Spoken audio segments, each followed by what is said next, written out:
الحمد لله رب العالمين والصلاة والسلام على سيد الأنبياء والمرسلين أما بعد فأعوذ بالله من الشيطان الرجيم بسم الله الرحمن الرحيم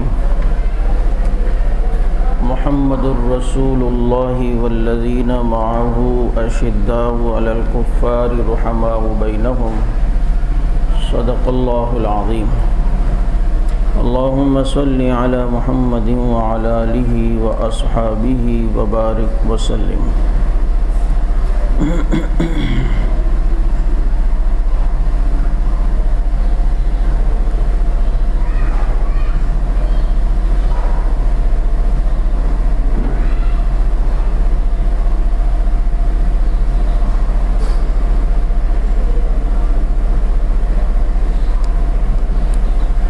کل کے سبق کے اندر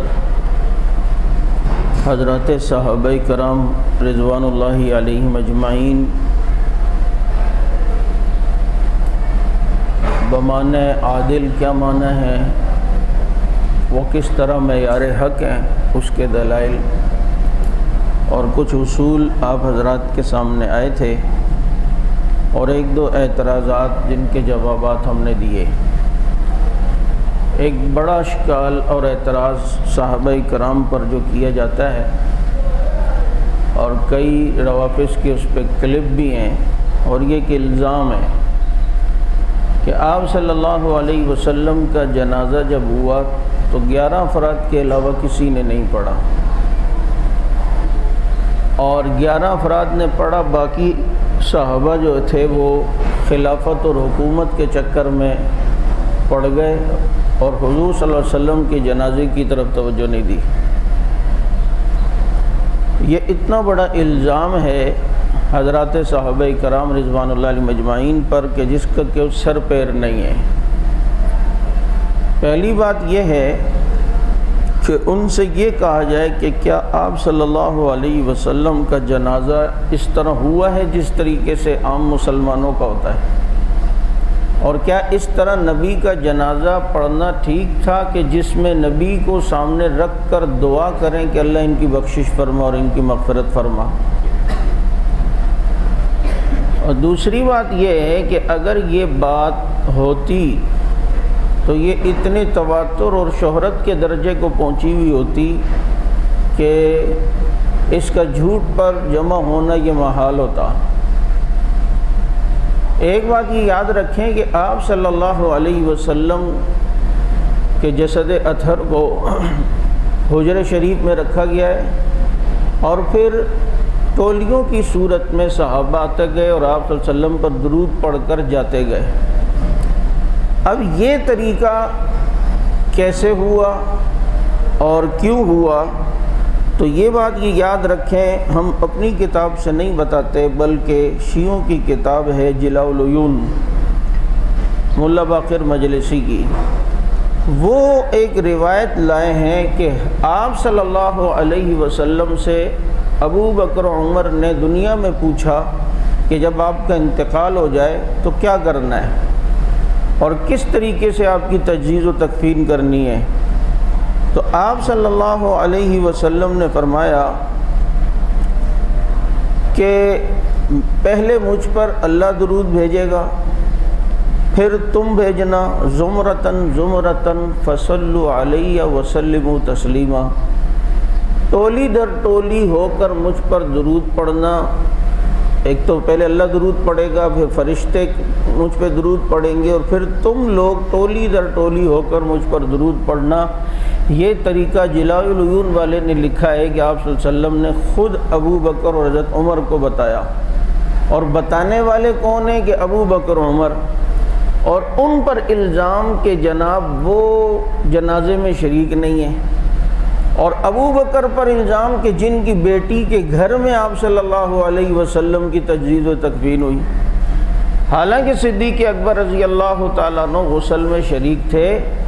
اور اس بات پہ اختلاف ہوا کہ پیغمبر کو کہاں دفنایا جائے، یہاں یا بقیع میں، تو اتنے میں کہتے ہیں کہ ایک ضعیف العمر شخص آیا اور اس نے کہا کہ پیغمبر کا جہاں انتقال ہوتا ہے اسے وہیں دفنایا جاتا ہے، اور وہ چلے گئے تو ابو بکر صدیق نے فرمایا یہ خضر علیہ السلام تھے جو بتا کے گئے ہیں یہ مسئلہ، اور صدیق اکبر رضی اللہ تعالیٰ عنہ نے باقاعدہ آپ صلی اللہ علیہ وسلم کی پیشانی پر بوسہ دیا، اور اس طریقے سے صحابہ کرام آپ صلی اللہ علیہ وسلم کے جنازہ جو ہے وہ پڑھتے رہے درود کی صورت میں۔ اب یہ بات یہ یاد رکھیں، اسی طرح کشف الغمہ فی معرفت الائمہ، اس میں بھی یہ بات لکھی ہے ان کے کیا کہتے ہیں کہ آپ صلی اللہ علیہ وسلم نے جلد اول صفحہ 17 ہے کہ آپ صلی اللہ علیہ وسلم کے میت کے پاس صحابہ کرام فوج در فوج آتے گئے اور آ کر درود پاک پڑھتے گئے، یہاں تک کہ کوئی بھی صحابی نہیں بچا اور سب نے جو ہے اس طریقے سے کیا، اور یہاں تک کہ اصول کافی جو ان کی کتاب ہے اور ان کی منجھی ہوئی کتاب ہے، اور یہ کتاب جس کے بارے میں انہوں نے خود لکھا ہے کہ جب اس کو لکھنے کے بعد 12ویں امام کے پاس غار میں پیش کی گئی تو اس نے کہا کہ ھذا کافی لشیعتنا، یہ ہمارے شیعوں کے لیے کافی ہے۔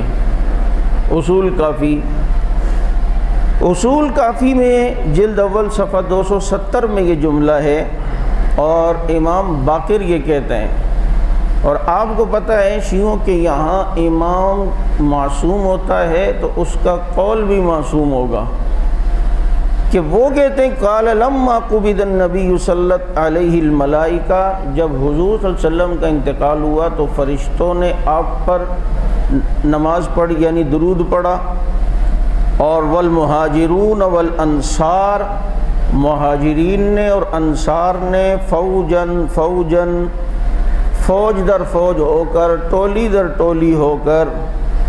اور اسی طرح احتجاج تبرسی میں جلد اول صفحہ 93 میں روایت اس طرح ہے کہ حضرت علی رضی اللہ تعالی عنہ 10 صحابہ کرام کو اندر چھوڑتے گئے، اور وہ آپ صلی اللہ علیہ وسلم پر درود پڑھ کر نکلتے رہے، اور ادخل 10 من المہاجرین و10 من الانصار فیصلون ویخرجون حتی لم یبق احد من المہاجرین والانصار الا صلی علیہ، کہ مہاجرین اور انصار میں کوئی بھی نہیں بچا جس نے آپ صلی اللہ علیہ وسلم کی اس طریقے سے جنازے نہ پڑھا ہو۔ تو اس اعتراض کا جواب ہم نے آپ ہی کی کتابوں سے کہہ دیا کہ تاکہ جو ہے وہ کوئی اشکال نہ رہے۔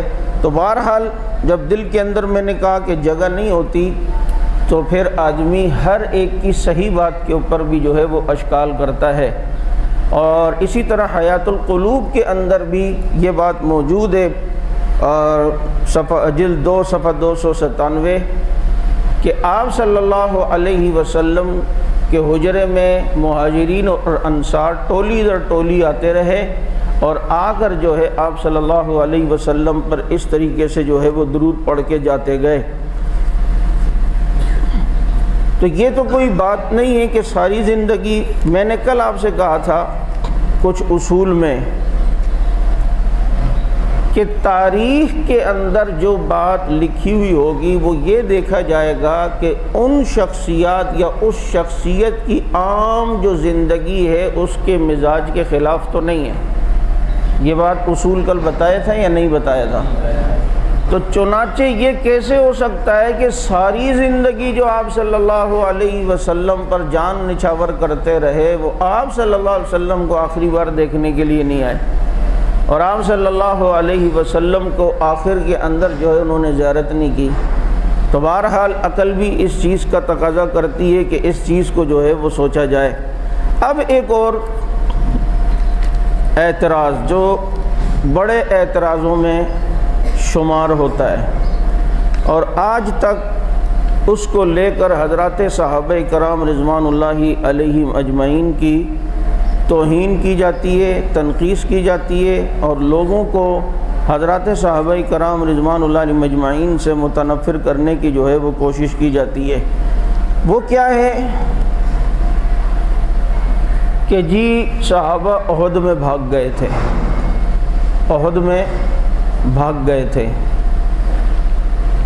چونکہ اس پر میں ایک تفصیلی بات کیا کرتا ہوں، اس سے پہلے چند باتوں کا سمجھنا ضروری ہے۔ پہلے تو میں نے کل آپ کو ایک اصول بتایا تھا، پہلے غبارے سے ہوا نکالا کرو، یہ میری اصطلاح آپ کو یاد رہے گی۔ غبارے سے پہلے ہوا نکالنے کی کوشش کیا کریں اور اس کے بعد پھر جو ہے نا بات کریں۔ اب اس کی ہوا میں کس طرح نکال لوں گا انشاءاللہ آپ دیکھیں گے کہ جی احد میں بھاگ گئے، حضور کو چھوڑ دیا، حضور نے درے پر بٹھایا، ٹیلے پہ بٹھایا 50 صحابہ کو، اور فرمایا کہ جب تک میں نہ کہوں تو نیچے نہیں آنا۔ تو مال غنیمت کے چکر میں جب دیکھا کہ میدان صاف ہو گیا اور دشمن بھاگ گیا، تو مال غنیمت کے چکر میں وہ نیچے آ گئے اور مال غنیمت لوٹنے لگے، اور اس کے بعد دشمن نے ٹیلہ خالی دیکھ کر پیچھے سے دوبارہ حملہ کر دیا۔ یہ مختصر سا اعتراض کا جو ہے وہ خلاصہ ہے۔ ایک بات یہ یاد رکھیں، اس کی ہوا غبارے کی یوں نکالنی ہے کہ اگر کوئی یہ کہے کہ صحابہ غنیمت کی لالچ میں نیچے آ گئے اور مال غنیمت لوٹنے لگے، تو آپ نے پہلا سوال اس سے یہ کرنا ہے کہ اگر وہ نیچے نہیں آتے تو ان کو مال غنیمت ملتا یا نہیں ملتا؟ اگر یہ ٹیلے سے نیچے نہ آتے اور اوپر ہی رہتے تو بعد میں جہاں سب مجاہدین کو غنیمت ملنی تھی تو جو اوپر رہتے تو ان کو بھی غنیمت ملتی یا نہیں ملتی؟ وہ کہے گا ملتی، یہی کہے گا نا اگر جہاد سے واقف ہو اور جہاد کے مسائل سے واقف ہو، وہ کہے گا ملتی۔ آپ کہیں گے کہ اچھا ملتی، جب ملتی تو پھر کس چکر میں آئے تھے، پھر کیوں آئے؟ پتہ چلتا ہے غنیمت کے لیے نہیں آئے، کیونکہ غنیمت تو پھر بھی ملنی تھی انہیں، مال غنیمت میں حصہ تو پھر بھی ان کو ملنا تھا۔ تو اب جو نیچے آئے ہیں تو پھر کیوں آئے؟ اگر وہ جواب نہ دے تو اس کو کہنا پتہ ہے پھر کیوں نیچے آئے؟ اس لیے آئے ہیں کہ مال غنیمت کو جمع کر کے ایمانداری سے امیر لشکر تک پہنچانا، اس مال غنیمت کو جمع کرنے کا بھی ایک ثواب ہے۔ تو صحابہ غنیمت کی لالچ میں نہیں، اس ثواب کی لالچ میں آئے تھے۔ بھائی یہ تو تب ہوتا، یہ مودودی نے بھی اعتراض کیا ہے، مرزا کو بھی کیڑا کاٹتا ہے، اور بھی بہت ساروں کو جو ہے نا چنجی بہت بڑی اس میں تنگ کرتی ہے۔ تو ان ظالموں سے یہ کہو کہ غنیمت اوپر رہتے، اچھا یہ پتہ ہے کیا سمجھتے ہیں، کیونکہ جہاد کو کبھی دیکھا نہیں اور کبھی اس مسائل میں پڑے نہیں، کیونکہ گرتے ہیں شہسوار ہی میدان جنگ میں، وہ طفل کیا گرے جو گھٹنوں کے بل چلے۔ اب جن لوگوں کا کام ہی یہ ہو کہ اللہ مجھے شہادت دے، اللہ وہ جہاد میں جاتا نہیں ہے۔ ایک مولوی بدعتی تھا نا، اسی طرح دعائیں کر رہا تھا، تو پیچھے کوئی بیٹھا ہوگا افغانستان سے آیا وہ تب گیا، مولوی شہادت کی دعائیں مانگ رہا ہے، تو اس کو کہنے لگا مولوی صاحب جہاد میں تسی جانا نہیں، حلوے میں بم کسی پانا نہیں۔ تو لہٰذا میں یہ عرض کر رہا تھا کہ وہ یہ سمجھتے ہیں کہ مال غنیمت جس کے ہاتھ میں جو آ گیا وہ اس کا، یہ کوئی شادی میں لوٹانے والے پیسے تھوڑی ہیں بچوں کے پر، جو جس کے ہاتھ میں جتنے آ گئے اس کی تقسیم کا طریقہ کار ہوتا ہے۔ تو پہلی ہوا یہ نکالنی کہ بتاؤ یہ نیچے نہیں آتے تب بھی غنیمت ملتی یا نہیں؟ وہ کہتے ہیں ہاں جی ملتی ہے۔ تو کو پھر کیوں آئے نیچے؟ پتہ چلتا ہے غنیمت کے لیے نہیں آئے، ثواب کے لیے آئے، ثواب کے لیے آئے ہیں۔ دوسری بات یہ ہے، یہ جو صحابہ کرام نیچے آئے، میں نے کل بھی بتلایا تھا کہ شخصیات کو دیکھتے ہوئے ان کی عمل کی اچھی تعویل کرنی چاہیے۔ اور ظن المومنین خیرا، مومن سے اچھا گمان کرنا چاہیے۔ جب عام مومنوں سے اچھے گمان کا حکم ہے تو صحابہ تو اول مومنین میں سے ہیں، ان سے گمان تو اچھا کرنا چاہیے۔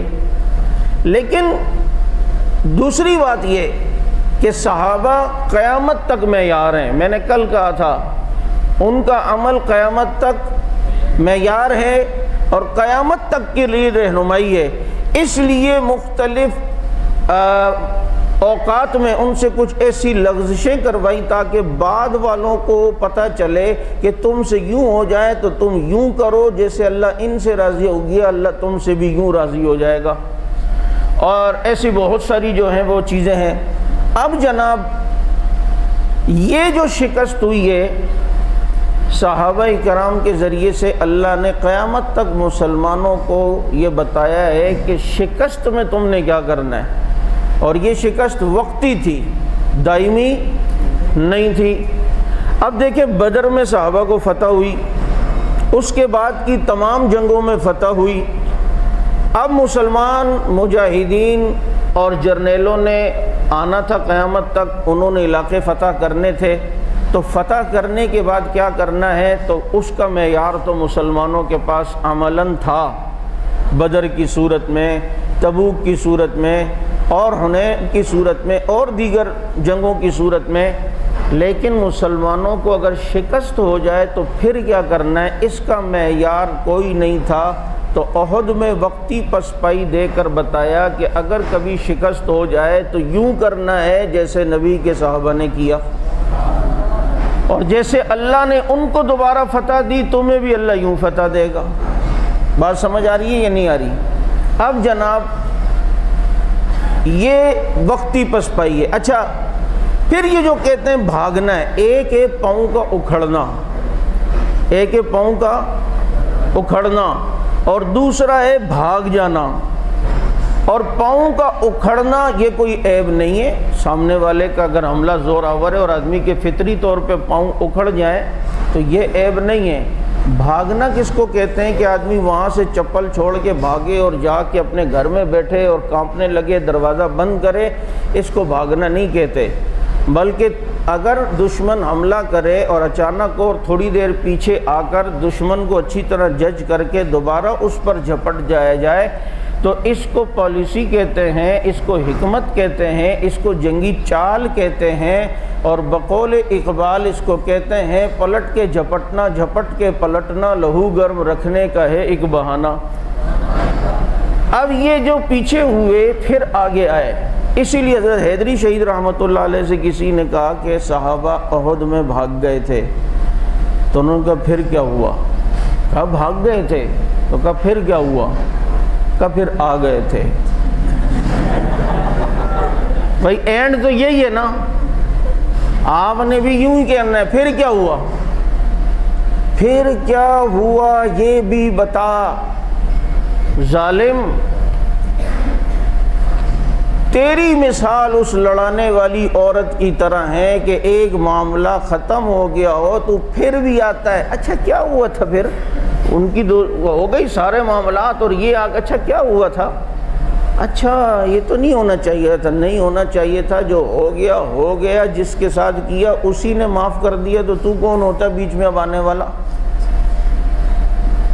اور اعتراض وہ طبقہ کر رہا ہے جس کے اپنا 12واں موت کے ڈر سے، اس وقت کے خلیفہ کے ڈر سے گیا ہے، اور ان کی اپنی کتابوں میں وہ موت کے ڈر سے گئے اور جا کر غار میں بیٹھ گیا اور ابھی تک نہیں آ رہا، اور وہ کہتا ہے کہ جب تک حالات ٹھیک نہیں ہوتے میں نہیں آؤں گا۔ اصل قرآن بھی اس کے پاس ہے، اصل ساری شریعت بھی اس کے پاس ہے، تابوت سکینہ بھی اسی کے پاس ہے، موسیٰ عصا بھی اسی کے پاس ہے، سلیمانی انگوٹھی بھی اسی کے پاس ہے، اور وہ آتا ہی نہیں ہے، اور وہ آتا ہی نہیں، اور ادرکنی ادرکنی کہہ کر پکار رہے ہیں پھر بھی نہیں آتے۔ بھائی جو یوں جا کے بیٹھ جائے اور آئے نہیں، بھاگنا اس کو کہتے ہیں، یہ جو پیچھے ہو کر پھر آ جائیں بھاگنا اس کو کہتے ہیں۔ چھنی جو ہوتی ہے نا وہ بھی ایک دن لوٹے کو کہنے لگی تیرے اندر 2 سوراخ ہیں، وہ کہتی ہے کہ اپنے سوراخ اس کو نظر نہیں آتے۔ تو اعتراض ساری زندگی صحابہ پر، اور حال یہ ہے تو اس لیے یاد رکھیں، اب سورہ ال عمران میں اللہ نے وہ منظر پیش کیا۔ ایک بات یاد رکھیں، حضرت تھانوی رحمۃ اللہ علیہ نے بڑا زبردست ایک جملہ لکھا ہے، کیونکہ یہ افواہ پھیل گئی تھی کہ نبی علیہ السلام شہید ہو گئے۔ ایک یہ افواہ پھیل گئی، دوسرا دشمن کا ایک دم حملہ تھا۔ فطری طور پر ایک مجاہدین کا مورال گرتا ہے، آدمی کے حوصلے پست ہوتے ہیں۔ حضرت تھانوی فرماتے ہیں کہ اس حال میں اگر صحابہ کو جب اطلاع ملی نبی شہید ہو گئے اور اس حال میں یہ بالکل نڈھال نہ ہوتے اور یہ والی کیفیت نہ ہوتی کہ پاؤں تھوڑے اکھڑ گئے، تو اب دشمن بعد میں کیا کہتا کہ دیکھو جی نبی کی شہادت کی اطلاع ملی، اس کے باوجود بھی ان پہ کوئی فرق ہی نہیں پڑا، لڑتے رہے کہ پتہ ہے کہ غنیمت جو ہے وہ ملے گی، تو وہاں سے بھی ان کو نہیں چھوڑتے۔ یہ تو فطری، یہ تو صحابہ کی محبت کی دلیل ہے کہ جب اطلاع مل رہی ہے کہ نبی علیہ السلام شہید ہو گئے تو اب جنگ کے اندر ان کی ہمت ہی نہیں ہو رہی دشمن پہ تلوار چلانے کی۔ اسی لیے تو اللہ نے تنبیہ فرمائی کہ وما محمد الا رسول قد خلت من قبل رسل۔ آئے ہائے، آج آپ کی برکت سے یہ بات ذہن میں آئی ہے کہ یہ آیت اسی لیے ہے کہ انہوں نے جب سنا نبی شہید ہو گئے تو غم سے ان کے پاؤں اکھڑے، اسی لیے اللہ نے قرآن بھیجا ہے کہ یہ نبی اللہ کے رسول ہی تو ہیں۔ کیا اگر یہ شہید ہو گئے یا دنیا سے چلے گئے تو کیا تم پاؤں پھیر دو گے؟ تم یوں چلے جاؤ گے؟ شہادتیں تو ہوتی رہتی ہیں۔ تو ان کا یہ پاؤں کا اکھڑنا اس غم کے جگہ تھا، اس غم کی وجہ سے تھا، نہ کہ بزدلی کی وجہ سے۔ اب جناب ان کے پاؤں اکھڑے تو اللہ رب العزت نے کسوٹی اور معیار قیامت تک کے مسلمانوں کو دیا کہ شکست کے بعد تم نے یوں کرنا ہے، یہ تمہارے لیے سبق ہے جیسے ان کے لیے تھا۔ اور یہی سبق میں کہا کرتا ہوں طالبان نے یاد کیا۔ امریکہ جب افغانستان میں آیا یہ لوگ پیچھے ہو گئے، تو یہاں لبرل لوگ اور بہت سارے ظاہر کو دیکھنے والوں نے طالبان پہ کیا کیا باتیں کی۔ ہاں امیر المومنین بنتے تھے، ملا عمر بنتے تھے، کہاں ہیں؟ بھاگ گئے تھے، بھاگ گئے نا۔ دیکھا ہم نے اس وقت بھی، مجھے یاد ہے تازی پسپائی ہوئی تھی افغانستان کی، اسی ایک ہفتے کے اندر میں نے یہ بیان کیا وہاں کہ ہمارے حوصلے پست نہیں ہیں، ہمیں یقین ہے جیسے اللہ نے احد والے دوبارہ لائے تھے، اللہ رب العزت احد کے وارثوں کو بھی دوبارہ لائیں گے۔ اور ایسا ہوا۔ اس وقت تو لوگ ہمیں کہتے ہیں مولویوں کی باتیں یار لارے لپے دیتے رہتے ہیں، لوگوں کو جوش دلاتے ہیں۔ بابا لوگوں کو مولوی جوش نہیں دلاتے، قرآن حوصلہ دیتا ہے۔ اب یہ پیچھے اب بیچاروں کے پاس تھا کچھ نہیں، وہ 40 ہزار فٹ کی بلندی سے بمباری کر رہا تھا، اور ان کے پاس زیادہ سے زیادہ زڑکئی تھی یا کلاشن تھی یا اسی طرح کی چیزیں تھیں۔ اب وہاں تک رینج نہیں ہے، تو اب ایسی حالت میں کیا کرے آدمی؟ دشمن کے سامنے بیٹھا رہنا کوئی تو کمال نہیں ہے، کوئی دماغ سے اور کچھ حکمت سے کام لینا ہے کہ کیا اب حکمت عملی اختیار کی جائے۔ تو یہ پیچھے ہو گئے۔ اب جب پیچھے وہ انہوں نے دیکھا کہ نہیں ہے تو یہ نیچے آئے۔ اب نیچے آئے تو جو ان کو مارنا شروع کیا، اور پھر جو اتنا مارا کہ پھر وائٹ پگڑی نے وائٹ ہاؤس کو ذلیل و رسوا کر کے دکھایا، اور ان کے قدموں میں آئے، اور کیسے اللہ رب العزت نے فتح عطا فرمائی، اور اللہ مزید انہیں استحکام نصیب فرمائے۔ تو میں یہ عرض کر رہا تھا، اب یہ پسپائی تو ہوئی، لیکن کل میں نے آپ کو کہا تھا کہ صحابہ کرام کی ہونے والی خطا یا لغزش، اس کو اللہ تعالیٰ انہیں رسوا اور ذلیل کرنے کے انداز میں بیان نہیں کرتا، بلکہ صحابہ کرام کی عزت اور صحابہ کرام کے مقام اور اللہ اور رسول سے جو ان کی محبت اس کو سامنے رکھتے ہوئے اللہ رب العزت صحابہ کرام کا ذکر کرتے ہیں۔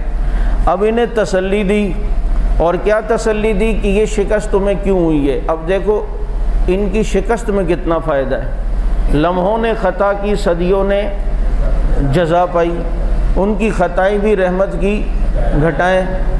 فرمایا کہ یہ جو تمہیں شکست ہوئی ہے، فرمایا وَلَا تَهِنُوا وَلَا تَحْزَنُوا وَأَنْتُمُ الْأَعْلَوْنَ إِن كُنتُم مُؤْمِنِينَ۔ تمہیں اس بات کی فکر نہیں ہونی چاہیے کہ تم شکست کھا گئے ہو، بس تم کیا کہتے ہیں ڈٹے رہو، اور اگر تم مومن رہے تو تم ہی غالب رہو گے۔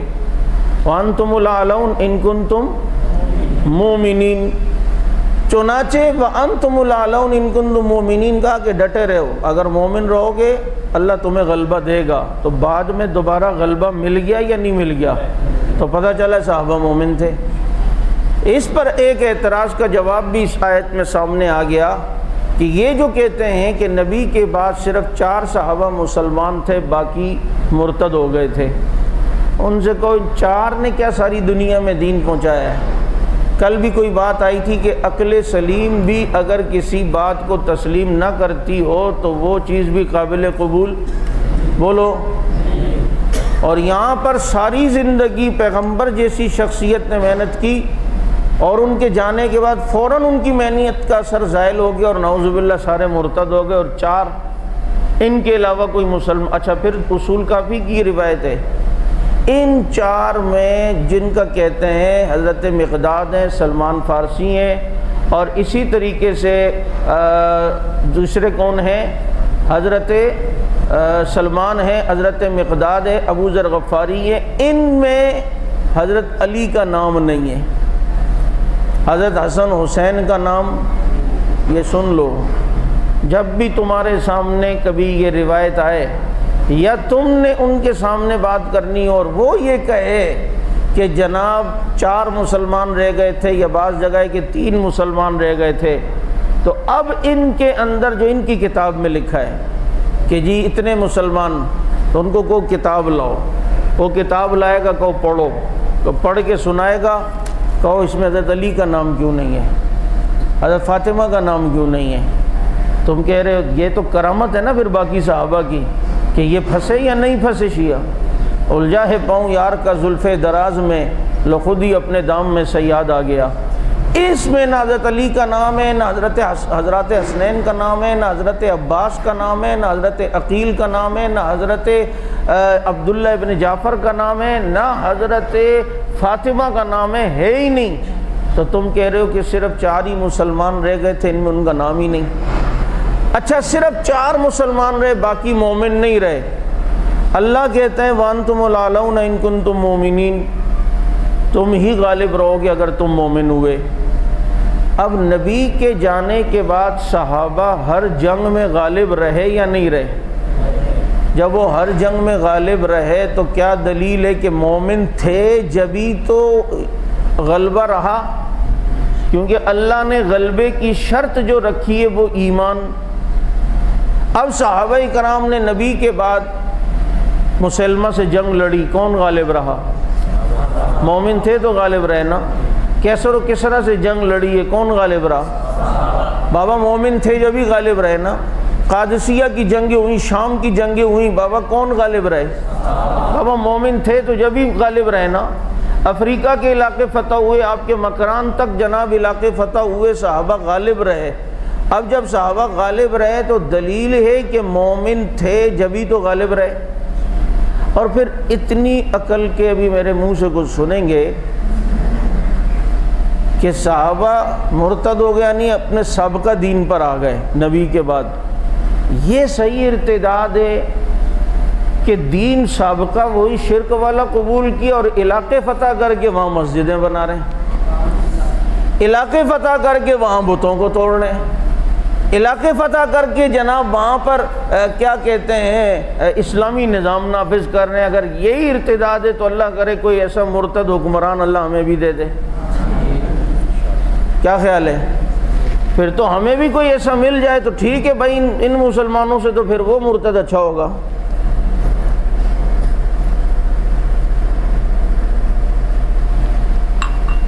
تو علاقے غالب کر کے وہاں اسلام نافذ کرتے رہے، اور جناب کیا کہہ رہے کہ حالت ارتداد میں رہے۔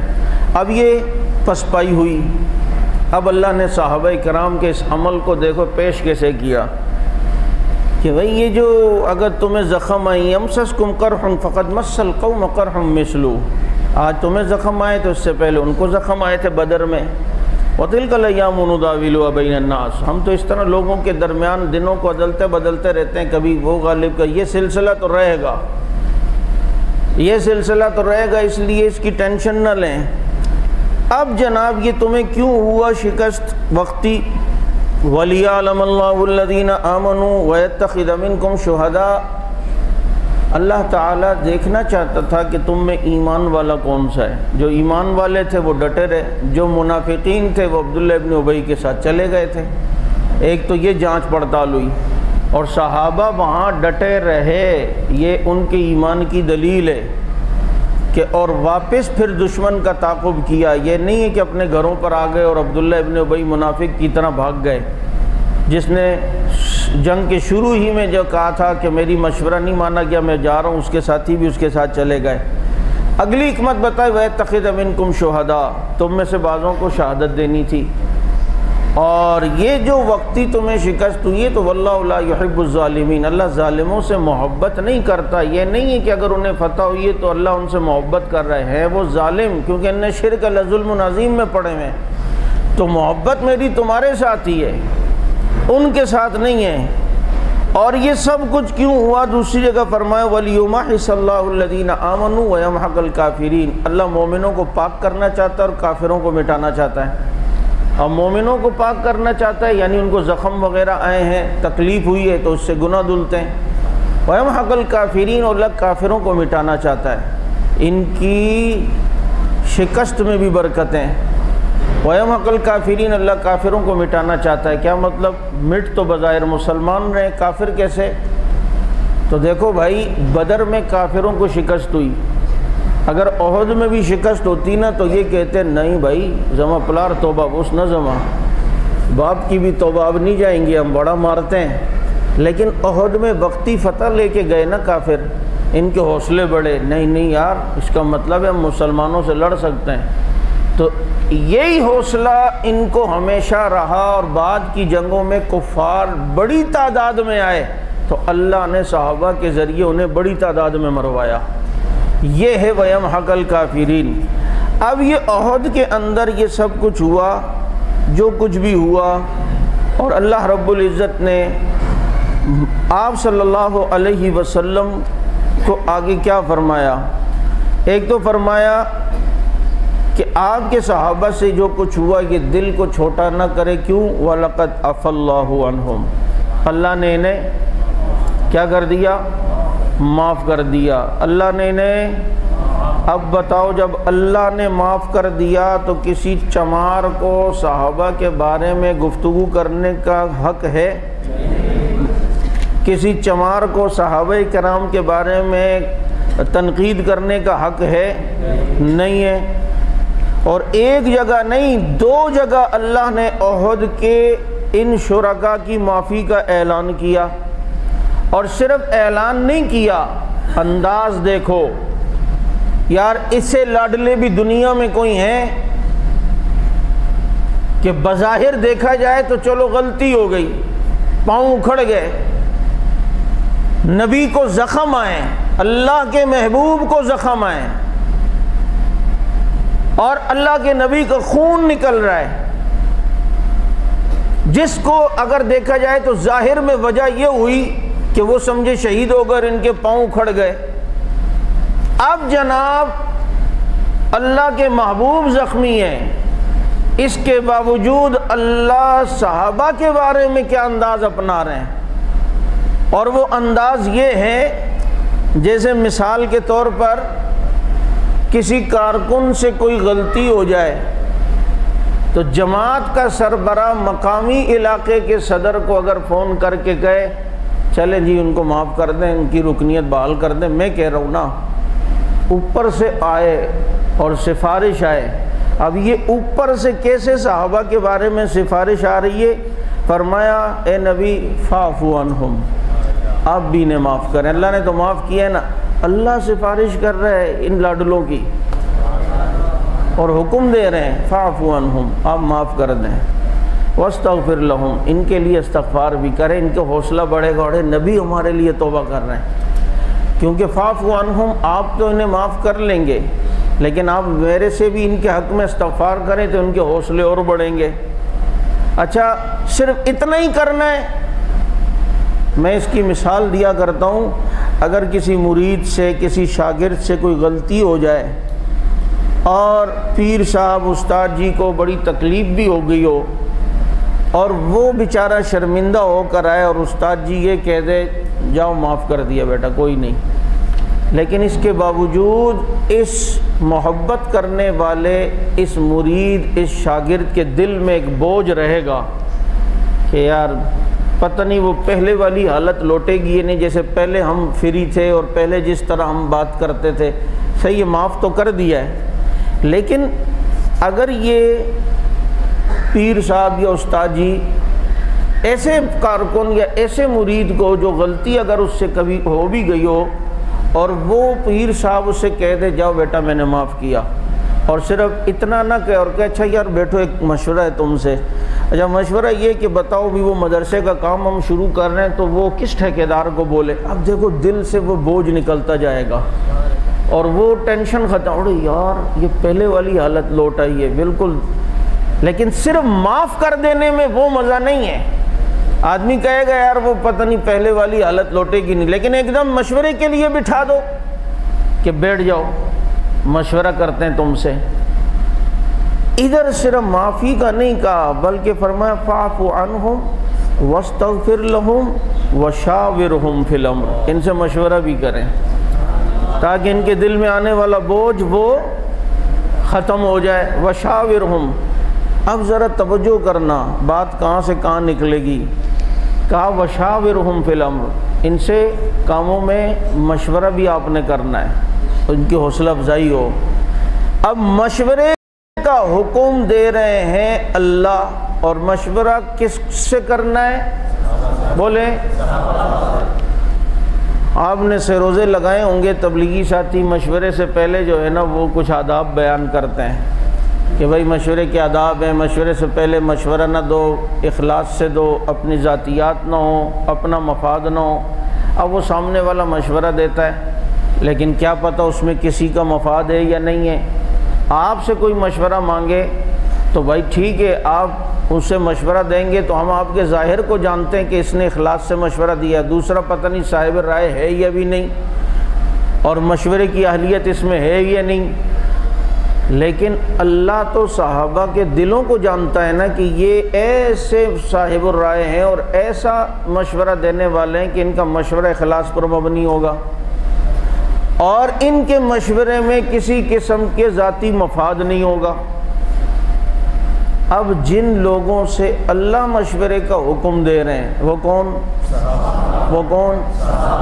وہ کوئی ادھر ادھر کے نہیں ہیں بلکہ وہ صحابہ ہیں اور نبی کو اللہ کہہ رہے ہیں، اور آپ کو پتہ ہے یہاں صرف مشورہ نہیں ہے، نبی پوری دنیا کے نبی ہیں، نبی کے کام قیامت تک شریعت بننے ہیں، ان معاملات میں نبی کو اللہ حکم کہہ رہے ہیں کہ صحابہ سے مشورہ کرو، تو یہ کیسے مشورے والے ہوں گے کہ ان کے اندر ذاتی مفاد نہیں ہوگا، مشورہ دینے میں ایماندار ہوں گے، صاحب الرائے ہوں گے اور مشورے کی تمام اہلیتیں ان کے اندر ہیں، یہ ہیں وشاورہم فی الامر، اور یہی وہ مشورہ دینے والے جن سے اللہ نے کہا کہ ان سے مشورہ کریں، تو یہی تو تھے کہ جنہوں نے سقیفہ بنی سعدہ میں مشورہ کر کے ابو بکر صدیق کو خلیفہ بلا فصل نامزد کیا۔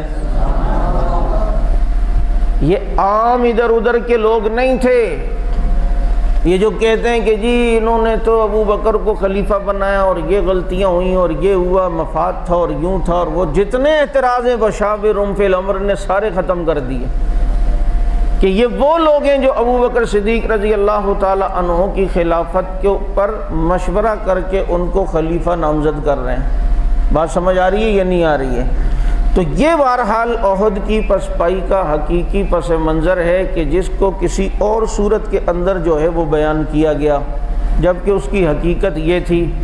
اب حضرات صحابہ کرام رضوان اللہ علیہم اجمعین کی اس احد والی اس لغزش اور خطا پر اب اگر کوئی تنقید کرے گا تو وہ در حقیقت اللہ کے قرآن پہ تنقید کر رہا ہے۔ لیکن ایک سوال ذہن میں آتا ہے، وہ رہ گیا تھا کہ نبی علیہ السلام نے فرمایا کہ ٹیلے پہ رہنا اور جب تک میں نہ کہوں تو نہیں آنا، یہاں پر میں نے کل ایک اصول بتایا تھا کہ شخصیات کو دیکھتے ہوئے ان کے کام کی اچھی تعویل کرنی چاہیے۔ جیسے انبیاء علیہم السلام، حضرت آدم علیہ السلام نے شجرہ ممنوعہ سے کھایا تو اب اس کی اچھی تعویل ہوتی ہے، کیونکہ شخصیات دیکھتے ہوئے ان کے عمل اور ان کے کام کی تعویل جو ہے وہ کرنا، یہی اخلاق کا تقاضا بھی ہے، شریعت کا تقاضا بھی اور ایمانداری کا تقاضا بھی ہے۔ یہ نیچے کیوں آ گئے منع کرنے کے باوجود؟ تو اس پہ علماء نے لکھا ہے کہ یہ صحابہ کرام کی اجتہادی خطا تھی کہ وہ یہ سمجھے کہ اللہ کے نبی صلی اللہ علیہ وسلم کا مقصود یہی تھا کہ جنگ جب تک رہے تو اوپر رہنا ہے۔ اب جنگ ختم ہو گئی، دشمن بھاگ گئے تو اب نیچے آ گئے۔ اب جب وہ نیچے آئے ہیں تو یہ ان کی اجتہادی خطا ہے، اور اجتہادی خطا میں مجتہد جو مخطی ہو اس کو بھی ایک اجر ملتا ہے، ایک اجر۔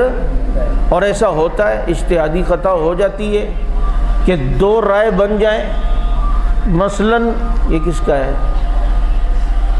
دو رائے بن جائیں۔ آپ صلی اللہ علیہ وسلم کو جو مشہور واقعہ آپ کو تو پتہ ہے، زیادہ تفصیل میں جانے کا وقت نہیں ہے، آپ صلی اللہ علیہ وسلم نے صحابہ کرام کو فرمایا تھا کہ عصر کی نماز بنو قریظہ میں جا کے پڑھنی ہے، لیکن درمیان میں لیٹ ہو گئے۔ جب لیٹ ہو گئے، اب عصر کا ٹائم جانے لگا تو ایک جماعت نے پڑھ لی اور ایک جماعت نے نہیں پڑھی، کہ نبی نے فرمایا وہاں پڑھنی ہے تو اب ہم نے وہیں پڑھنی ہے۔ تو اب دونوں جماعتیں جو اجتہاد کر رہی تھیں، مجھے بتائیں یہ گناہگار ہوں گی؟ اللہ کے نبی نے دونوں میں سے کسی کو ڈانٹا؟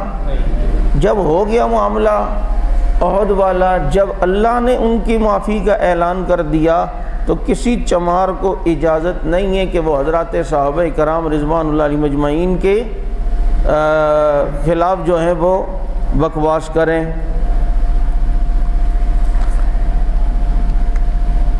اچھا، تیسری بات یہ ہے، کل میں نے ایک چیز بتلائی تھی آپ کو یاد ہو کہ جب تک ایک چیز کی ممانعت نہ آئی ہو، اگر وہ کام سرزد ہو جائے تو وہ ویسے بھی اس کے اوپر تنقید نہیں کی جا سکتی، اور وہ ویسے بھی جو ہے اس کے بارے میں بات نہیں کی جا سکتی کہ جی یہ غلطی ہوئی اور ایسا کیوں کیا اور ایسا کیوں کیا۔ جیسے شراب کی حرمت سے پہلے اگر کسی نے شراب پی ہے تو یہ کوئی بھی قابل گرفت چیز نہیں ہے، اور نہ ایسی چیز ہے کہ ان پر تنقید کی جا سکے۔ ہمارا سوال یہ ہے کہ چلو تھوڑی دیر کے لیے تسلیم کرو، جنگ سے پاؤں اکھڑ گئے، بھاگ گئے، اس سے پہلے جنگ سے بھاگنے کی ممانعت کہیں آئی تھی کہ منع ہو؟ بولو، اس سے پہلے جنگ سے بھاگنے کی کوئی ممانعت آئی تھی؟ جب نہیں ہے تو پھر یہ عیب بھی نہیں ہے۔ اس کے بعد بھاگے ہوں تو بتاؤ، بلکہ دشمن کو بھگایا ہے۔ وقتی طور پر حکمت عملی کے تحت پیچھے ہونا الگ بات ہے۔ اب کہیں گے جی حنین میں، تو حنین میں بھی جب مکہ فتح ہوا تو جو لوگ نئے مسلمان تھے وہ بھی شریک ہوئے، اور حنین کی طرف جاتے ہوئے ایک ٹیلا اس طرح کا ہے کہ دونوں طرف ٹیلے اور درمیان میں تنگ راستہ ہے، وہاں سے گزرتے ہوئے دشمن نے اوپر بیٹھا ہوا تھا، انہیں پتہ نہیں چلا اور تیر برسانا شروع کیے۔ میں نے کل آپ کو بتلایا تھا کہ ہمارے ذہن میں یہ ہوتا ہے انبیاء اور صحابہ کے بارے میں، جن کی عقیدت ہمارے دل میں ہوتی ہے، ہم یہ کہتے ہیں کہ جو بشری تقاضا یہ اس سے بھی ماورا ہوتے ہیں۔ بھائی اگر تیر سامنے آ رہا اور کوئی صحابی یوں ہو گیا تو کہیں گے یہ دیکھو بنتا صحابی اور یوں ہو گیا، تو کیا مطلب یوں کھڑے رہیں، آئے جو تیر مار؟ یہ تو کوئی عقل کی بات بھی نہیں ہے۔ اب جب دشمن نے ایک دم حملہ کیا اور ٹیلے کے اوپر تھے اور درمیان سے تنگ گھاٹی سے گزر رہے تھے، اب اتنے بڑے لشکر پر ایک دم حملہ ہو تو وقتی طور پر پاؤں کا اکھڑ جانا یا حکمت عملی کے تحت اس گھاٹی سے پیچھے آ جانا یہ کوئی عیب نہیں ہوتا، اسے بھاگنا نہیں کہتے۔ اور اگر یہ گناہ ہوتا تو گناہگار پر اللہ کی رحمتیں نہیں آتی، اللہ کی لعنت و عذاب آتا ہے۔ اللہ نے ان حنین والوں کے لیے کہا کہ جب ان کے پاؤں اکھڑ گئے تو اس کے بعد کیا ہوا؟ ثم انزل اللہ سکینتہ علی رسولہ وعلی المؤمنین، اللہ رب العزت نے سکینہ نازل کی رسول پر اور مومنین پر۔ اب مجھے بتاؤ یہ رحمت کا نزول گناہگاروں پر ہوتا ہے یا محبت کرنے والوں پر ہوتا ہے یا نیکوکاروں پر ہوتا ہے؟ ثم انزل اللہ سکینتہ علی رسولہ وعلی المؤمنین۔ بات سمجھ آ رہی ہے یا نہیں آ رہی؟ تو اس لیے یاد رکھیں، یہ حضرات صحابہ کرام رضوان اللہ علیہم اجمعین کے متعلق یہ ایک بڑا اعتراض جو سمجھا جاتا تھا، اس کی میں نے حقیقت آپ حضرات کے سامنے جو ہے وہ رکھ دی۔ اگلی بات اور اگلا اعتراض کہ جی صحابہ کرام نے آپ صلی اللہ علیہ وسلم کے جانے کے بعد آپ صلی اللہ علیہ وسلم کی بات کو تسلیم نہیں کیا، اور کیا بات کو نہیں مانا اور آپ صلی اللہ علیہ وسلم کی حکم کی مخالفت کی، اور چند ایک کے سب نے مخالفت کی۔ اسی لیے وہ کہتے ہیں کہ نبی کے بعد صرف 4 مسلمان رہ گئے تھے، باقی مسلمان بولو، وہ کہتے ہیں کہ نہیں تھے۔ اب جی کیا مخالفت کی کہ آپ صلی اللہ علیہ وسلم نے غدیر خم میں یہ کہہ دیا تھا کہ من کنت مولا فہذا علی مولا، کہ جس کا میں مولا اور علی مولا۔ نبی علیہ الصلوۃ والسلام نے اپنی زندگی میں علی کو خلیفہ بنا دیا تھا، صحابہ نے اس کی مخالفت کی اور ابو بکر کو خلیفہ بنایا، اور یہ نبی علیہ الصلوۃ والسلام کے جانے کے بعد پہلی مخالفت اور نبی علیہ الصلوۃ والسلام کے حکم عدولی کی پہلی مثال یہ انہوں نے قائم کی، نعوذ باللہ۔ اچھا جناب، پہلی بات تو یہ ہے کہ یہاں پر کہاں لکھا ہے کہ آپ صلی اللہ علیہ وسلم نے حضرت علی کو خلیفہ نامزد کیا ہے، اور یہاں پر کہاں سے ثابت ہوتا ہے کہ حضرت علی رضی اللہ عنہ خلیفہ بلا فصل ہیں؟ کیونکہ مولا کے تو کئی معنی ہیں۔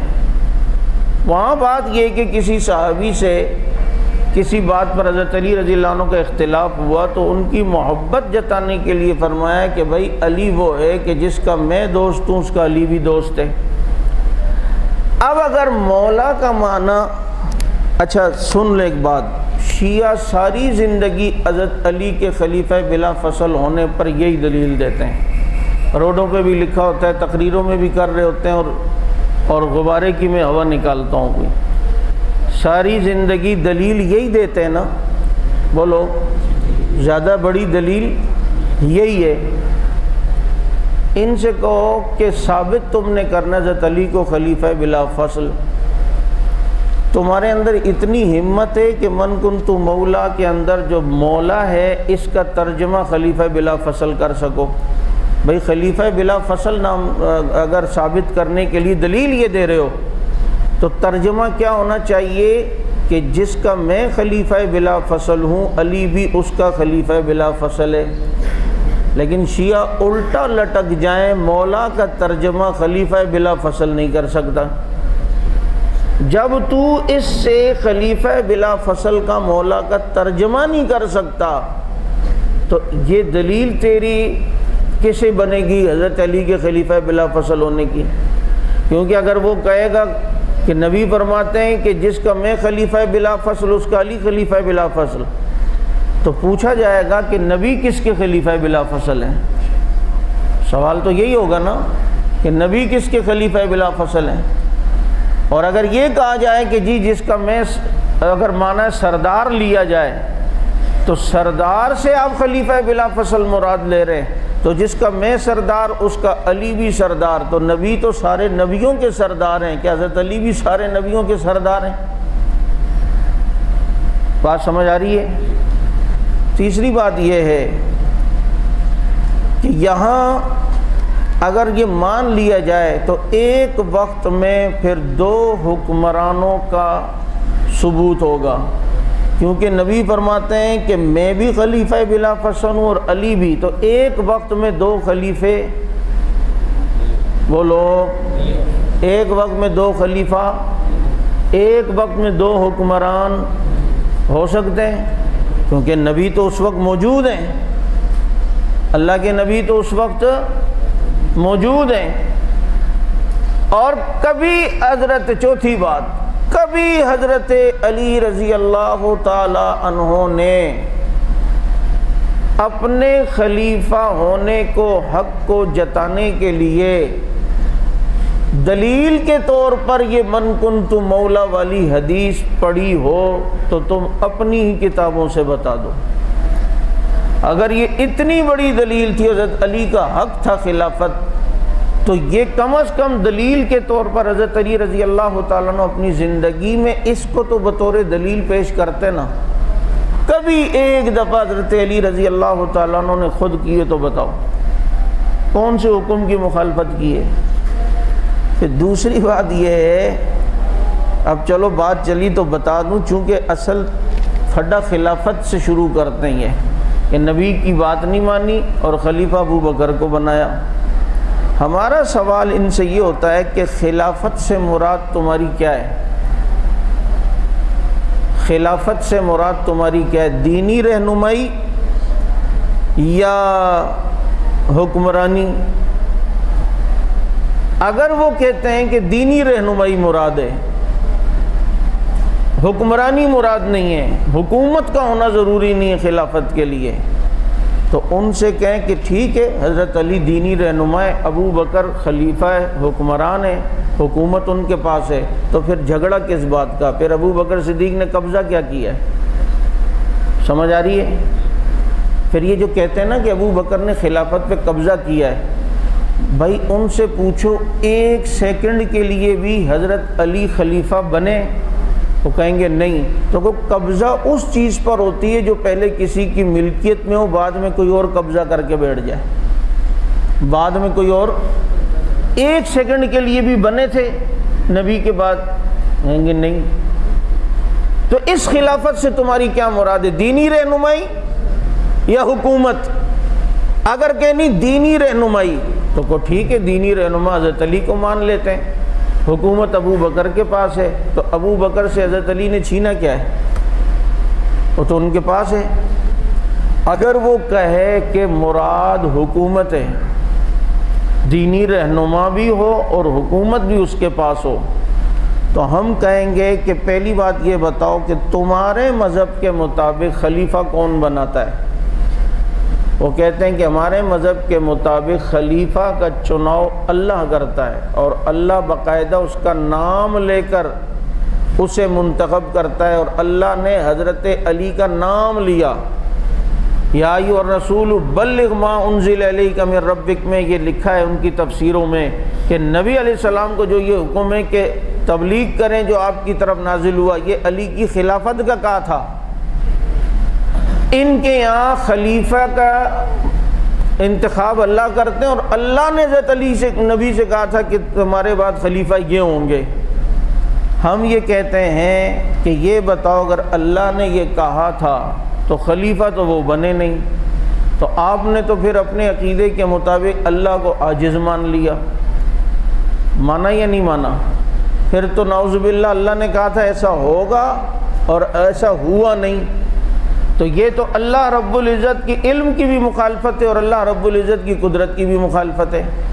دوسری بات یہ ہے، اچھا آپ کہیں گے ہمارا کیا؟ ہمارا یہ ہوتا ہے کہ قسمت میں جس کی لکھو، اللہ ہی نے اس کی قسمت میں خلافت رکھی، حکمرانی، وتعز من تشاء وتذل من تشاء، لیکن اس خلیفہ کا انتخاب مسلمانوں کے مشوروں سے ہوتا ہے۔ مسلمان جس کو چن لیں، اللہ ان کے دلوں میں اسی کے متعلق بات ڈالتا ہے جس کے متعلق اللہ رب العزت نے جو ہے وہ منتخب کیا ہوتا ہے، لیکن نام خلیفہ کا اللہ رب العزت نے پہلے نہیں کہا ہوتا کہ یہ خلیفہ بنے گا۔ نشانیاں بتائی ہوئی ہوتی ہیں کہ یہ ہوگا اور اس کے دور خلافت میں یہ نشانیاں ہوں گی اور یہ کام ہوں گے، لیکن نام کسی کا ذکر نہیں ہوتا۔ اچھا پھر ان سے کہا جائے گا اگر وہ کہیں کہ دینی حکمرانی اور دینی رہنمائی مراد ہے تو ان سے کہیں کہ آپ کے یہاں جو امام ہوتا ہے وہی وقت کا خلیفہ بھی ہوتا ہے؟ ہاں، جب امام بھی ہو اور وقت کا خلیفہ بھی ہو تو سوائے حضرت حسن و حضرت علی کے خلافت تو کسی کو ملی نہیں، تو باقی جو تمہارے 10 امام ہیں مجھے بتاؤ ان کو اس طرح کا خلیفہ ثابت کر کے بتاؤ کہ وہ دینی رہنما بھی ہوں اور حکومت بھی ان کے پاس ہو۔ کوئی بتا سکتا ہے؟ بولیں نہیں بتا سکتا، کیونکہ یہ حکمرانی صرف ملی ہے کس کو؟ تھوڑی دیر کے لیے حضرت حسن رضی اللہ عنہ کو، اور اس کے بعد جو خلیفہ رہے ہیں وہ کیا کہتے ہیں؟ حضرت علی المرتضیٰ رضی اللہ تعالی عنہ۔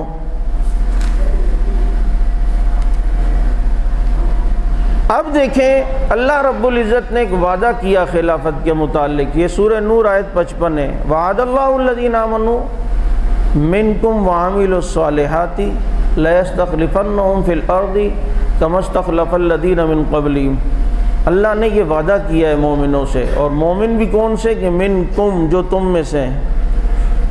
اس وقت مومن کون تھے؟ کہ تم ہی میں سے کسی کو سے اللہ نے وعدہ کیا ہے کہ اللہ انہیں خلیفہ زمین میں بنائے گا۔ اچھا، ایک اللہ کا حکم ہے کہ وعدہ، حکم یہ ہے کہ اقیموا الصلاۃ، نماز پڑھو۔ اب اختیار تمہیں دے دیا ہے کہ تم پڑھو یا نہیں پڑھو، لیکن اللہ کا حکم ہے اقیموا الصلاۃ وآتوا الزکاۃ، زکوٰۃ دو، یہ حکم ہے۔ اب پڑھو نہیں پڑھو تمہاری مرضی ہے، لیکن ایک ہے اللہ کا وعدہ کہ ایسا ہوگا۔ اللہ نے یہاں حکم نہیں دیا کہ تم خلیفہ چننا، کیونکہ اس کے بعد مسلمانوں کے پاس اختیار ہوتا چنے یا نہیں چنے، لیکن جناب یہاں وعد اللہ الذین ہے کہ اللہ نے وعدہ کیا ہے کہ مومنوں سے، اور وہ بھی مومن تم میں سے، کہ وہ اس میں کیا کہتے ہیں، اللہ تعالیٰ تمہیں زمین کا خلیفہ بنائے گا جیسے تم سے پہلے والوں کو بنایا۔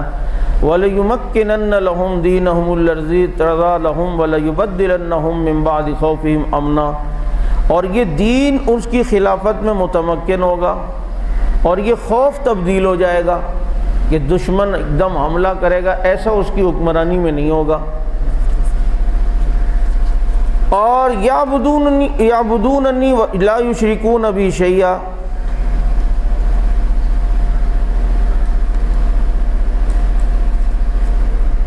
بولو لے جاؤ، اس کی خلافت میں اللہ کی عبادت ہوگی، وہ شرک نہیں ہوگا اس خلافت میں۔ اب یہ ساری جو نشانیاں پائی گئی ہیں بعد میں ان خلفائے ثلاثہ کے دور میں پائی گئی یا نہیں پائی گئیں؟ بولو۔ اور یہ کس کے حق میں پہلی پیشن گوئی پوری ہوئی؟ ابو بکر صدیق رضی اللہ تعالی عنہ کے حق میں ہوئی ہے۔ تو بہرحال چونکہ خلافت اس ٹائم تفصیلی موضوع نہیں ہے، یہ بات سے بات نکلی تو میں نے آپ کو بتلا دی۔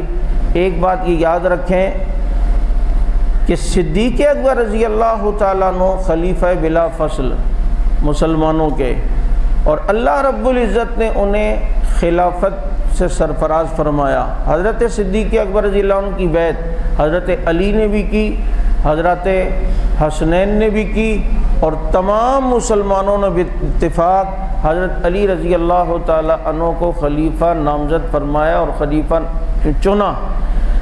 اب صدیق اکبر رضی اللہ تعالیٰ عنہ اس کے اہل ہیں، اور یہ وعد اللہ الذین آمنوا، یہ پیشن گوئی ابو بکر صدیق رضی اللہ عنہ کے حق میں اول درجے میں جو ہے وہ پوری ہوئی۔ اور باقی جو قرآن کریم کی آیات ہیں اس سے بھی پتہ چلتا ہے کہ وشاورہم فی الامر والے جن سے حکم تھا کہ مشورہ کرو، انہوں نے مشورہ کر کے جس کو خلیفہ بنایا وہ اس کا کتنا اہل تھا اور کتنا اس کا حق تھا۔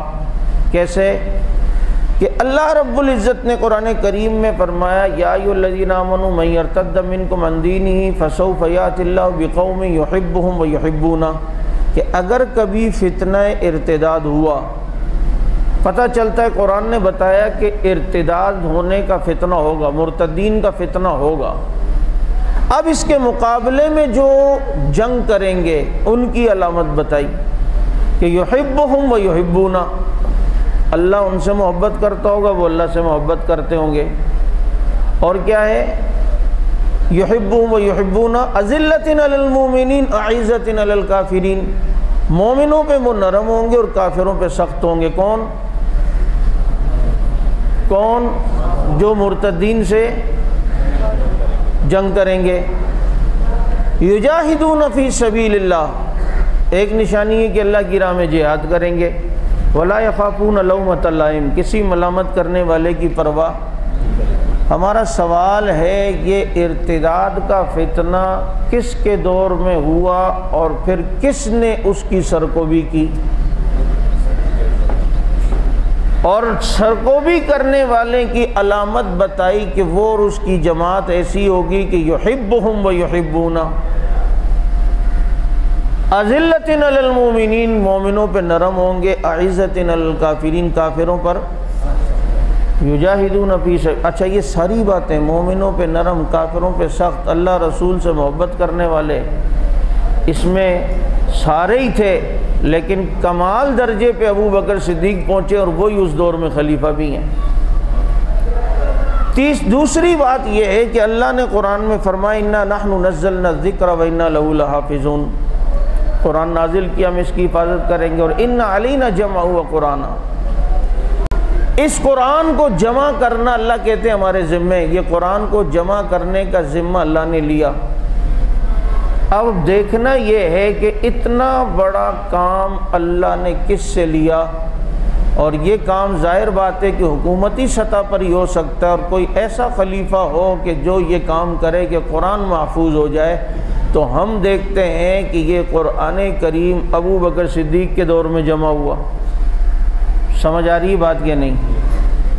تیسری چیز اللہ نے کہا قل للمخلفین من الاعراب ستدعون الى قوم اولی باس شدید تقاتلونہم او یسلمون، کہ اللہ تعالیٰ کہتے ہیں کہ تمہیں سخت جنگجو قوم کی طرف بلایا جائے گا، لڑائی کے لیے سخت جنگجو قوم کی طرف بلایا جائے گا۔ اب یہ سخت جنگجو قوم کون تھی؟ فارس اور روم والے، یا تیسرا قول ملتا ہے مسلمہ کذاب کی فوج۔ آپ بتائیں کہ جس جنگ کی طرف اللہ نے پیشن گوئی کی کہ ایسا ہوگا اور ایسا ہوگا کہ بلایا جائے گا، اور اس میں جس نے امیر کی بات مانی وہ ایسا ہی ہے جس نے اللہ کی بات مانی، تو وہ جنگ صدیق اکبر رضی اللہ تعالیٰ عنہ کے دور خلافت میں لڑی گئی ہے۔ یہ آیات بتا رہی ہیں کہ ابو بکر صدیق رضی اللہ تعالیٰ عنہ کا یہاں نام نہیں ہے، لیکن یہ ساری پیشن گوئیاں ابو بکر صدیق کے حق میں پوری ہوئی ہیں، تو پتہ چلتا ہے کہ جنہوں نے مشورہ کر کے ابو بکر صدیق کو نامزد کیا وہ مشورہ بھی ٹھیک تھا اور اس کی برکات بھی ہیں۔ تو بہرحال یہ کہنا کہ رسول اللہ صلی اللہ علیہ وسلم کے بعد صحابہ نے نبی کی مخالفت کی اور نعوذ باللہ حضرت علی کو خلیفہ نہیں بنایا، تو حضرت علی رضی اللہ تعالیٰ عنہ کو خلیفہ آپ صلی اللہ علیہ وسلم نے چنا ہی نہیں تھا، بلکہ اگر دیکھا جائے تو مروا ابا بکر فلیصلی بالناس، نبی نے آخری ایام میں مصلی ابو بکر صدیق رضی اللہ تعالیٰ عنہ کو دیکھ کر اس طرف اشارہ کیا ہے کہ میرے بعد اس مصلی کا وارث کون ہوگا؟ بولیں ابو بکر صدیق رضی اللہ تعالیٰ عنہ۔ چنانچہ صدیق اکبر رضی اللہ تعالیٰ عنہ مسلمانوں کے بہرحال خلیفہ بلا فصل بنے، جبکہ حضرت علی رضی اللہ تعالیٰ عنہ نے کبھی بھی خلافت کا دعویٰ بولے نہیں کیا۔ اب یہ کہا جائے کہ جی انہوں نے قبضہ کیا ہے، تو میں نے ابھی آپ کو بتلایا کہ قبضہ اس پر ہوتا ہے کہ جو چیز کبھی آپ کی ملکیت میں ہوئی ہو، اور خلافت حضرت علی رضی اللہ تعالی عنہ کو ایک لمحے کے لیے بھی نہیں ملی تھی نبی کے بعد۔ ہاں حضرت عثمان رضی اللہ تعالی عنہ کی شہادت کے بعد وہ مسلمانوں کو بالاتفاق خلیفہ برحق رہے ہیں، جس کو اہل سنت والجماعت بھی مانتی ہے۔ لیکن آپ صلی اللہ علیہ وسلم کے فوراً بعد خلیفہ اگر جو مسلمانوں کے رہے تو کون؟ تو تو اس لیے یہ جو من کنت مولا والی جو تم روایتیں پیش کر رہے ہو اور یہ کہہ رہے ہو کہ نبی علیہ السلام نے انہیں خلیفہ دنیا میں بنایا تھا، تو اس سے تم بھی مولا کا ترجمہ خلیفہ بلا فصل الٹے لٹک جائیں۔ شیعہ خلیفہ بلا فصل کا معنی اس مولا سے نہیں مراد لے سکتے اور اس کا ترجمہ نہیں کر سکتے، اس لیے کہ انہیں پتہ ہے اس میں بہت ساری خرابیاں آئیں گی۔ یار یہ تو ٹائم کم ہے، میرے پاس تو ابھی فدق ہے اور فدق کا ذکر کر کے میں نے کسی کو پھدکانا تھا، تھوڑا سا کر لیتے ہیں، لیکن یہ ہے ذرا لمبا موضوع، یا کھانا کھائیں گے؟ ہاں جی،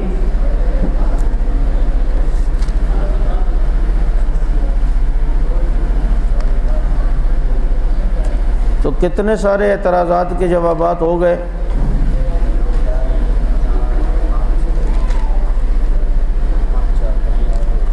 یہ احد والا سمجھ میں آیا؟ تو وہ والا اصول پہلے، اصل میں یہاں یہ ساری چیزیں آپ کو اور زیادہ تفصیلات پڑھیں گی، کتابوں میں ملیں گی، لیکن یہاں پڑھنے کا، بات کرنے کا مقصد یہ ہوتا ہے کہ کچھ اصول ایسے ہوں کہ جس کی وجہ سے سامنے والے دشمن کو آپ نے اس کی بات ہی میں کیسے پھنسانا ہے۔ ان کورسز میں اس طرح کے اصول اور ٹپس بتائی جاتی ہیں تاکہ سامنے والا اگر بات کرے تو آپ اس کو اسی کی بات کے اندر پھنسائیں۔ اس طرح کی جو ہے وہ صلاحیت پیدا کرنے کی ہم نے کوشش کرنی ہے۔ باقی اس کی تفصیلات ہر کتابوں کے، بہت سی کتابوں کے اندر آپ کو جو ہے وہ ملیں گی، اور جو ذوق والے ہیں وہ اس کا مطالعہ جو ہے وہ کر سکتے ہیں۔ مسئلہ فدق یہ بھی بہت اہم مسئلہ ہے، یہ بھی آئے گا، چونکہ آگے کے اسباق میں اہم جو اعتراضات ہیں وہ اصل ٹارگٹ کیا جاتا ہے حضرت معاویہ رضی اللہ عنہ کو۔ حضرت معاویہ رضی اللہ تعالیٰ عنہ کو جیسے ٹارگٹ کیا جاتا ہے، تو اس لیے سمجھ لو کہ سب سے زیادہ اس بارے میں سیکھنا، مطالعہ کرنا اور پڑھنا ہے کہ حضرت معاویہ رضی اللہ عنہ کا دفاع کیسے کیا جائے، کیونکہ یہ مرزا انجینئر ہے، یہ دوسرے ہیں، یہ شروع کرتے ہیں حضرت معاویہ رضی اللہ عنہ پر اعتراض سے۔ اب جب حضرت معاویہ کے بارے میں دل میں بدگمانی آ گئی، بغض آ گیا نا، اب کیا ہوگا کہ باقی صحابہ کے بارے میں بھی بدگمانی شروع ہوگی اور دل میں بغض شروع ہوگا، جس کا نتیجہ یہ نکلے گا کہ پھر انسان گمراہی اور ضلالت کی طرف جاتا ہے۔ ایک بات یاد رکھنا، میرا اپنا معمول فجر اور مغرب کے بعد ہے کہ یہ دعا لازمی کر لو، ربنا اغفر لنا ولاخواننا الذین سبقونا بالایمان ولا تجعل فی قلوبنا غلا للذین آمنوا ربنا انک رؤوف رحیم۔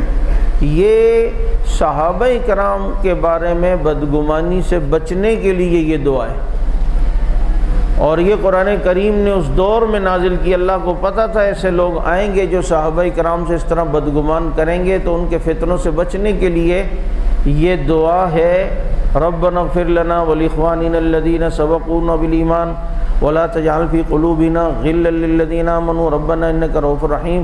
اس کو ضرور پڑھتے رہا کریں۔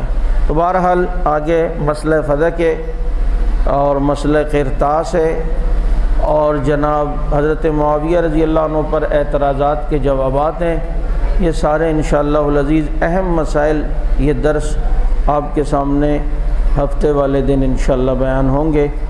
کل بھی آپ کا صبح کا سبق ہوگا، ایک الہاد کے موضوع پر بھی ہے، اور مولانا عمر صاحب یہ جامعۃ الشیخ کے میرے خیال میں استاد ہیں، یہ آپ کے سامنے رد الہاد پر، کیونکہ ملحدین ہمارے ملک میں بہت زیادہ پیدا ہو رہے ہیں، مستشرقین، ملحدین جیسے غامدی ہو گیا یا بابر چودھری ہو گیا یا اور دیگر بہت سارے اس طرح کے لوگ ہیں، ان کا تعارف ہوگا۔ پچھلے دور میں ملحدین کون تھے، موجودہ دور کے ملحدین کون ہیں، ان کے کیا کیا اعتراضات ہیں۔ کل جمعہ ہے، سبق ہوگا انشاءاللہ، اس لیے آپ یہ سوچیں کہ چھٹی ہے، ہاں جمعے کے بعد چھٹی ہے، اور سبق بھی مختصر ہوگا 12 بجے تک، درمیان میں 10 منٹ کا شاید وقفہ ہو چائے کا، باقی جو ہے وہ کل سبق آپ کا ہوگا۔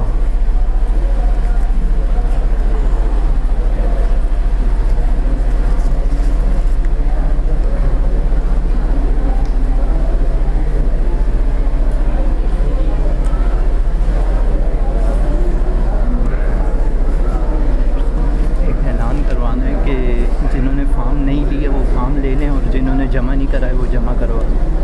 بھائی جنہوں نے فارم ابھی تک فل نہیں کیے وہ فارم لے لیں ان سے، اور جنہوں نے بھرنی ہے وہ جمع کروا لیں۔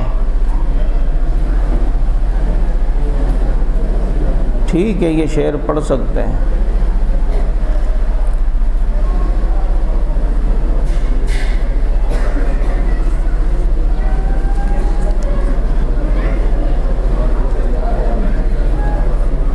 نہ سوالات کا کوئی سر پیر ہے، نہ تکے، نہ کوئی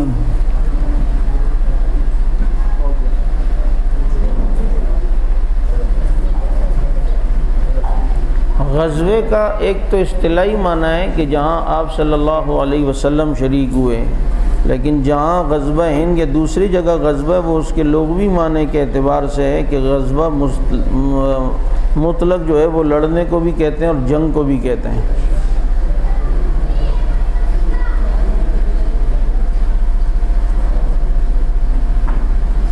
اللہ تعالیٰ نے قرآن میں فرمایا داؤد علیہ السلام کو خلیفہ بنایا ہم نے۔ یہاں مولا کا معنی خلیفہ کیسے نہیں ہو سکتا؟ واہ ماشاءاللہ۔ وہاں اللہ تعالیٰ کہتے ہیں یا داؤد انا جعلناک خلیفتاً، ہم نے آپ کو خلیفہ بنایا۔ اور سوال کہہ رہے ہیں یہاں من کنت مولا میں مولا سے مراد خلیفہ کیوں نہیں ہو سکتا؟ زبردست، بہت اچھی بات ہے۔ زیادہ پانی آتا ہے تو زیادہ بارش ہوتا ہے تو زیادہ پانی آتا ہے۔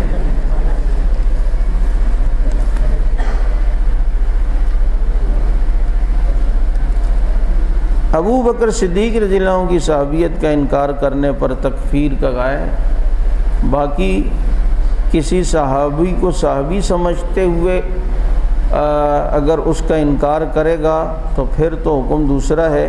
یہ تو مفتیان اکرام سے پوچھیں۔ بہرحال مطلق اگر صحابہ اکرام کی جماعت کا ہی انکار کرے کہ وہ تھے ہی نہیں تو یہ تو قرآن کا انکار ہونے کی وجہ سے کافر ہوگا۔ لیکن اپنی تحقیق کے ساتھ اگر کوئی یہ کہے کہ فلاں شخص صحابی نہیں ہے اور وہ نبی سے ملاقات نہیں کی اور اتنے سارے اس پہ دلائل دے رہا ہے تو وہ کافر نہیں ہوگا۔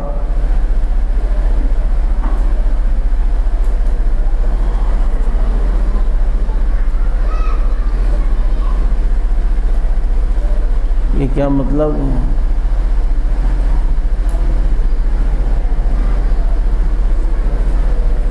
نیچے جو صحابہ تھے تو وہ کافی نہیں تھے، اوپر والوں کو آنا نیچے ضروری تھا۔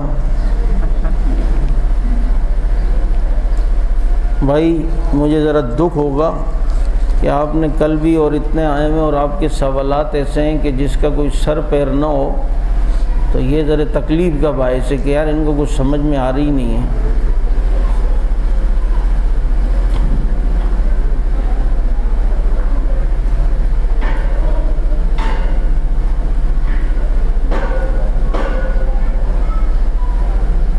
حضرت معاویہ کی باغی ہونے کی بات یہ ہے نہیں ہے، یہ اعتراض شیعوں کی طرف سے ہوتا ہے، اپنے بھی یہ اس کی تفصیل آئے گی۔ میں نے کہا حضرت معاویہ رضی اللہ عنہ کا فرد نسیم ہاشمی کا مختصر تعارف کل کروایا، شاید آپ کل نہیں تھے، باقی غیر محرموں کا ذکر زیادہ نہیں کرنا چاہیے۔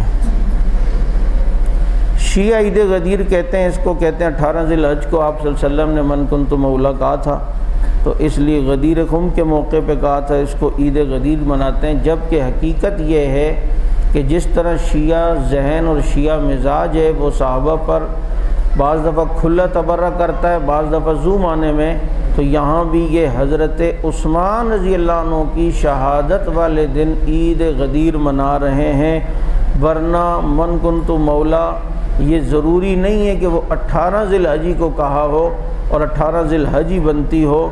یہ بغض صحابہ ہے جو اس صورت میں وہ ظاہر کرتے ہیں۔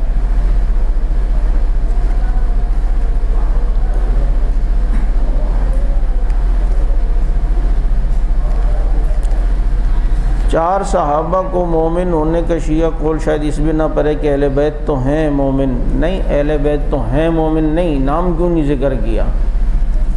ایسے اہل بیت تو مومن ہیں، تو ویسے اگر شیعہ جب کہتے ہیں تو کہتے ہیں ہمارے 12 معصوم ہیں اہل بیت سے ہیں، تو بھائی اہل بیت میں صرف 12 افراد تھے یا زیادہ افراد ہیں؟ کہ حضرت عقیل اہل بیت میں نہیں ہے، عبداللہ ابن جعفر اہل بیت میں نہیں ہے، اور معاملات کے اندر انہیں اہل بیت میں شامل نہیں کرتے، جہاں اپنا مقصد ہوگا تو وہاں شامل کریں گے۔ تو ہم یہ کہتے ہیں کہ وہ اہل بیت بھی ہوں، مومن تھے یا نہیں تھے؟ تھے تو ان کا نام کیوں نہیں ان 4 افراد میں ذکر کیا؟ اگر یہی بات ہے تو حضرت سلمان بھی تو اہل بیت میں سے ہیں، نبی علیہ السلام نے فرمایا کہ سلمان ہمارے اہل بیت میں، تو ان کا نام کیوں بیچ میں ذکر کر رہے ہیں کہ 4 افراد مومن تھے جن میں حضرت سلمان کا نام بھی ہے؟ تو وہ بھی اہل بیت تھے، پھر ان کا نام بھی ذکر نہیں کرتے۔ باغ فدق پر کوئی ایسی کتاب بتائیں جس میں جوابات ہوں۔ وہ کتاب کا نام ہے کتاب حنفی، جو آپ کے سامنے آئے گی۔ شیعہ اور دیوبندی کا سب سے بڑا اختلاف، پہلی بات تو یہ کہ شیعہ اور دیوبندی یہ آپس میں جوڑ نہیں ہے، یہ ایسا ہی ہے جیسے کہا جائے کہ عیسائی اور دیوبندیوں میں کیا فرق ہے، عیسائی اور مسلمانوں میں کیا فرق ہے۔ شیعہ اور مسلمانوں میں اس کی بھی ذرا کوشش کریں کہ کبھی کبھی لوگوں کو سمجھانے کے لیے تو چلے گا، لیکن عام طور پر شیعہ کے مقابلے میں سنی نہ لایا کریں، بلکہ شیعہ کے مقابلے میں ذکر کیا کریں کہ شیعہ اور مسلمانوں میں یہ اختلاف ہے، شیعہ اور مسلمانوں کا آپس میں اس بات پہ جھگڑا ہے۔ اگر شیعہ اور سنی کا لفظ استعمال ہوگا اور یہ اصطلاح استعمال ہوگی تو کوئی سمجھے گا کہ یہ بھی مسلمانوں کی ہی ایک فرقے کا نام ہے شیعہ، جیسے سنی ایک مسلمانوں کے فرقے کا نام ہے، جبکہ وہ ایک الگ مذہب ہے۔ آپ کبھی یہ کہتے ہیں کہ عیسائی اور سنی میں یہ فرق ہے، عیسائی اور دیوبندیوں میں یہ فرق ہے؟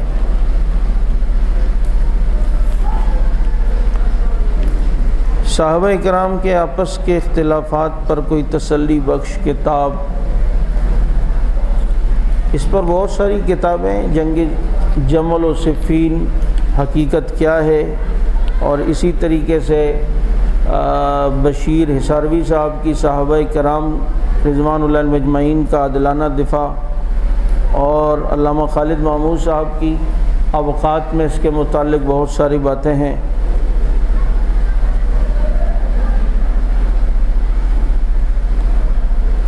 مولانا نعمان صاحب کب آئے گا؟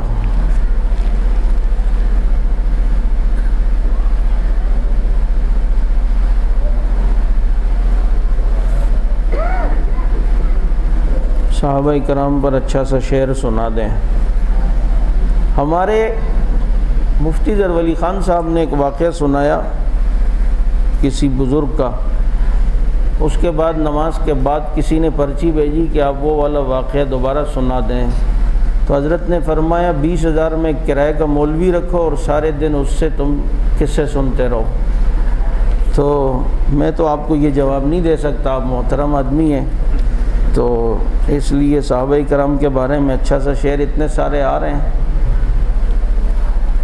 میرے پاس تو ایک ہی شعر ہے جو میری پہچان بن گیا ہے کہ یہ سچ ہے کہ خطرہ اغیار بہت ہے، پر کیا کریں صحابہ سے پیار بہت ہے۔ یہ بعد میں دینا، اس میں تھوڑی تفصیل بتائیں گے۔ جزاک اللہ، کھانا کھا لو جی۔